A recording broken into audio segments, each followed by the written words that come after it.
Welcome to the midday news right here at Prime Media TV. I am Ayo, and I have a story that will interest you to be reviewed with you this afternoon. As regards to the issue of hardship in Nigeria, TINUBU on track to becoming worse than Buhari, says Lukman. Abdulmumin Lukman, a chieftain of the All Progressive Congress (APC), criticizes President Bola Tinubu's economic policies. Lukman warns that Tinubu's policies may lead to more hardship for Nigerians, surpassing the challenges faced during Buhari's administration. Lukman expresses the disappointment with Tinubu's economic policies, citing rising inflation and unemployment, and he accused President Bola Tinubu of prioritizing political loyalty over competence in appointments. Lukman warns that Tinubu's policies may lead to widespread poverty and unrest. So here is the conversation that we are diving into today. And as you know, my co-host is here with me to analyze this segment together. Nwachukwu Treasure, good afternoon. Absolutely. So we have a case here, and part of the things that caught my attention in this story is the fact that this man here, who is a supposed APC chieftain, is talking about. He lamented that in spite of it, there is no structured engagement regarding 2027. And I'm wondering, we are still in 2024. You're not talking about the economic policies that should be put in place to ensure that the life of Nigerians gets better. We are talking about structured engagement regarding 2027. At the same time, he cited other conversation on inflation, and there's tendency for this administration to become worse than that of Buhari. Now, how would you react to the fact that he's talking about preparation ahead for 2027 so that the next administration that will come in power in 2027 will not be even worse than that of President Bola Ahmed Tinubu, if at all he doesn't win? Talking about Tinubu becoming worse than Buhari, it is normal because he said he's going to continue from where he stopped, and he knew that Tinubu's, that Buhari's tenure was not favorable. The people were crying, so yet he said he was going to continue. That is, he's going to do better than he did. So that is on that. I'm talking about the man crying out, and one thing I'm seeing here is that for him to be a member of the APC and saying this, I'm sure his mouth is not filled. If his mouth is filled, he won't be saying that. Because most of the people that are benefiting from these policies, that are members of his party, are not saying anything. So the only those who maybe have not been properly fixed into places are the one coming out to say. Because if his actual concern is about the people, then he shouldn't be talking about 2027. Because the journey is still far. This is 2024, 3 years ahead. And you're already talking, he's not talking about, now, the structures, the policies. This thing is not a one-man show.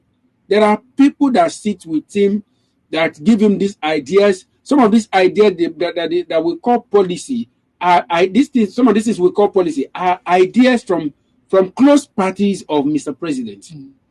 And of course, we can say that many people are benefiting, of his people are benefiting from the policies. I'm talking about political loyalty that Mr. President is enjoying and all that. Sincerely, thank God he mentioned that, because we've been talking about this same issue on this table, on how people are occupying certain offices that they have nothing related to those offices they're occupying. We can see that is resting on political loyalty. This one is my boy. This one is my person. Let him go and try. Even if he does not know about the work he will learn in the field. Is one of the reasons why we are at where we are today. He is not saying this. I think he's just trying to gain attention. She said, I see him as somebody who is trying to gain attention, because during the end bad governance protest, why didn't he come out to say something? Why has he not come out to say something about all the fuel subsidy and every other thing? So I think is when some people are not benefiting, or they come out to say some certain things. For him to mention 2027 in what he's saying, he is not speaking for the interest of the people. Yeah, exactly. That's actually my point. That if at all you want to talk about how this administration is becoming worse, I would want to say that, over time in Nigeria, I've noticed it is a trend. We don't get to appreciate an administration's tenure while they are still there until they leave power. Mm. I was having a conversation with somebody some days ago, and the person was like, even the actually, even in the time of Buhari, we could still eat. That was what they were saying. Now, and my fear is just that I hope it doesn't get to a time that come 2027 and the next people come into power, we don't get to say that this administration is far better. Like I said, like I have always, never really been really interested in Nigerian politics until 2023, because I just knew that there is something about that election, and if care is not taken, it is going to change the course of everybody's life. Now let's look at some of the vital things that this man mentioned as part of the issues that we should be dealing with. He mentioned that Nigeria is faced with challenges. Nigeria is faced with inflation, unemployment, and currency fluctuation. And he said the Tinubu's administration has implemented policies aimed at addressing these challenges, but this guy is arguing that some of these measures is not important. They are not sufficient enough. And I remember that whenever this administration wants to talk about the policies that they are introducing to curb the issues that we have in Nigeria, they would always say that, yes, we know subsidy is gone, but we are bringing CNG buses, we are bringing this initiative. And sometimes, because there are really no much evidences as regards to this policies that they are introducing. So Nigerians cannot really tell what exactly these policies are. Now, I would like to ask that, what do you think could be the government's plan when they talk about these policies that they are introducing? Sometimes they are big grammars for Nigerians to understand. Nigerians they cannot tell exactly what these things are. So I want to get your response to what these policies are that they said they are introducing to address the rising cost of living of Nigerians, to alleviate their suffering, to alleviate all of their struggles. Maybe you understand to some extent, and I would like that you break it down for Nigerians to understand. Wonderful. All right. There's a saying that seeing is believing. And there's another saying that goes that action speaks louder than voice. Well, we see that in Nigeria, under this administration, we are not seeing things to believe. There are no action, but there are many words. All right. Now, talking about policy, it is not a new thing. It's like a song in their mouth, and we never get to see these policies favoring the masses. There are actually policies. All right. There are actually constant introduction of policies. Yeah. But it is not for the masses. Rather, it is for them. Because if you look at every of the introduction, of all the policies they are bringing out, in one way or the other, it's all about taxing the people.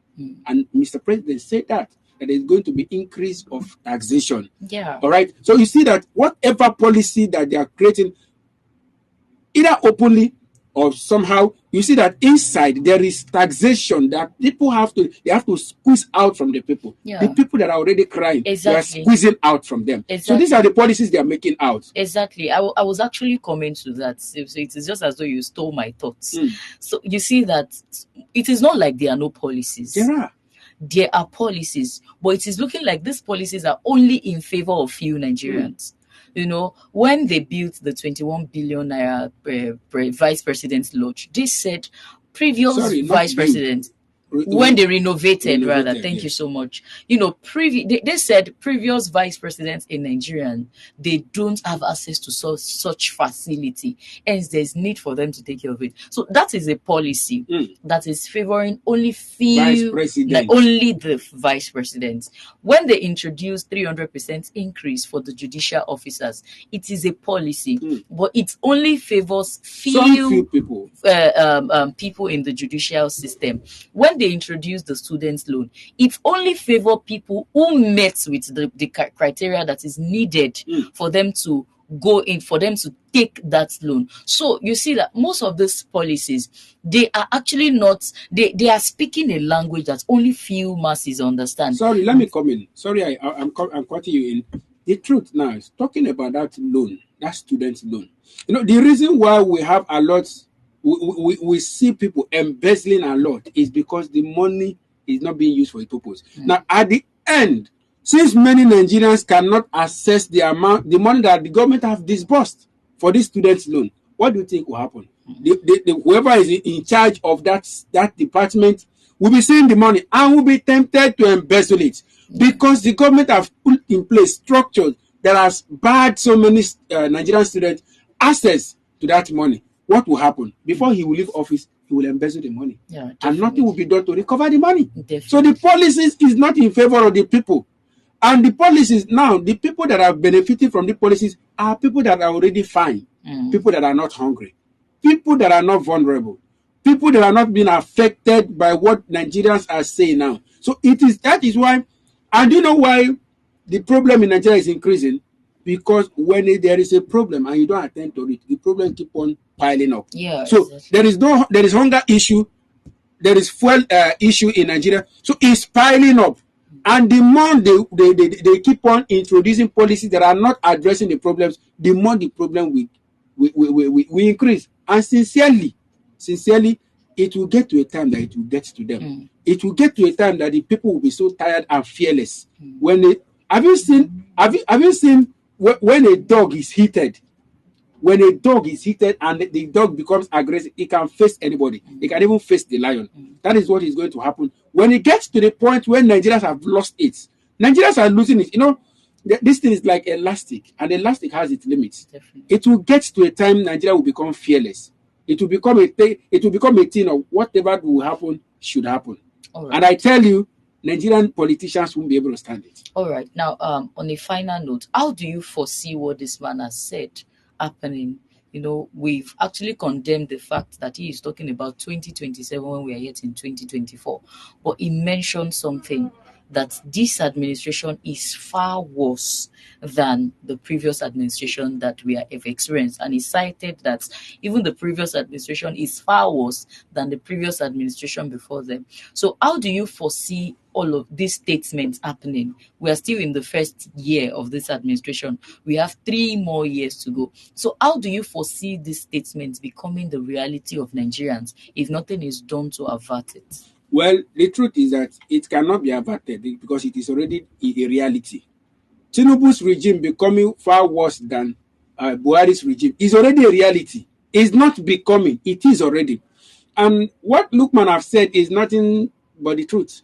And many of them in power have been telling us the truth. The Senate president came to tell us about a collaboration. And we know before he said it that they are already working a collaboration. Ned Nwokoye came out to say that there is money in the country. We know that there is money in the country, just that our leaders are not spending the money on the people and in the right places. All right. Him coming out to say that Tinubu's administration is going to be worse.